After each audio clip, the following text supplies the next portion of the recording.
Welcome to Samba Samba. Enjoy the video. You start by ensuring you have install permissions on Windows 10.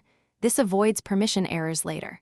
Once that's confirmed, open Chrome from the Start menu or taskbar and check for updates in Settings about Chrome so the web store works correctly.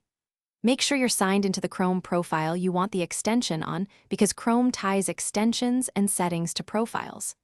Now that Chrome is up to date and you're in the right profile, you're ready to find the extension. Once done opening the web store, type the extension name or a descriptive function into the search box to narrow results. Before you click Add to Chrome, inspect the Permissions panel to understand why an extension needs access. This prevents unexpected data sharing. Also, check ratings and the recent update date to gauge maintenance and trustworthiness. When you decide, click Add to Chrome and confirm only the required permissions. After installation, the extension icon. To finish, open Chrome. //extensions to confirm the new extension is enabled and to access any options or site access controls it provides. Configure its settings to match your preferences and then test functionality on a relevant page. Sometimes a quick Chrome restart ensures background processes load.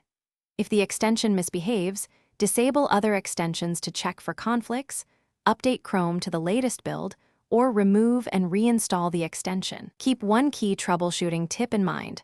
Restart Chrome and test again before deeper steps. Thanks for watching. Consider subscribing if we helped you.